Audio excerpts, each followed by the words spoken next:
Greetings everybody, my name is Travis Guse. I'm the Mission Engagement Facilitator for the SCD Central Region, and it is a joy and privilege to once again bring this latest edition of the iGo vlog to you, to empower you as everyday missionaries to connect with your neighbors in love and service in order to connect people to Jesus. Well, this week is Reformation Week. We have Reformation Day coming up, and in honor of Reformation Day, I want to talk about something that is very familiar that Luther talked about. He talked about masks, but I don't want to talk about these kind of masks that many of us have been wearing ever since COVID broke out in March.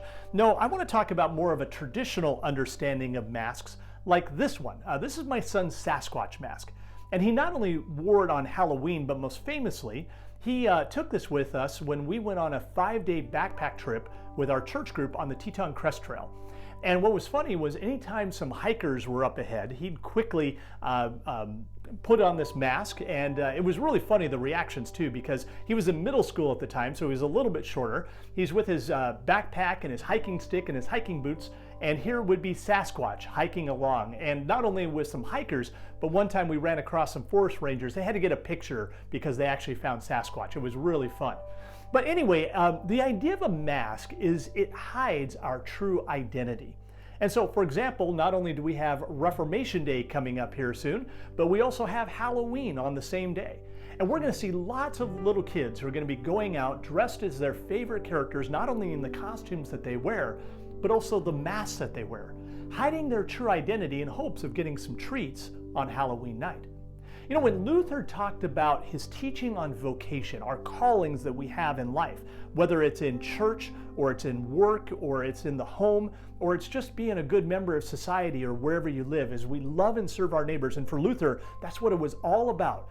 Our vocations are about loving and serving our neighbors. It wasn't just about us loving and serving our neighbors, but Luther talked about our vocations in terms of being the masks of God.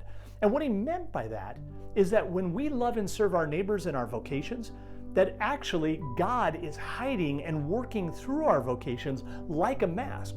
And so most famously, he talked one time about when a maiden would milk a cow, that it wasn't just the maiden milking the cow, but in fact it was God working through her in a hidden way, also milking the cow. And it takes on a significance to our vocations. That is not just about our vocations of loving and serving our neighbor as something that is an obligation. Yes, it is, because we all are called to do that. We all have areas of responsibility. But it's infused with a more significance and a gospel meaning that when we do so, it's not just us doing it on our own power and strength, but God is working in a hidden way as well. Most famously, I talk about where was God on 9/11? Well, God was there in every first responder and fireman who was trying to put out the fire, or police officers, or neighbor helping neighbors trying to get down the stairs of those twin towers on that terrible day. God was there working in a hidden way through each and every person's vocation who were trying to love and serve their neighbor and lend a helping hand. And so for us, as we go out, know that you don't go alone. But God is with you. He is working in a hidden way through you as a mass, and that should take off a little bit of pressure. We're just called to love and serve, and let's trust God for His working not only in the provision and care that He brings to the world through us to the neighbors that we love and serve, but also as we share that good news of the gospel, we trust that it's not just us who speak, but it's also Jesus working through us in a hidden way, speaking to share that good news of the gospel and to bring people to faith as well. May God bless you, not only this upcoming Halloween and may you have a good time, but also on this Reformation Day, as we all remember that we are the mass of God. God's richest blessings, and we'll catch you next time for our next iGo vlog.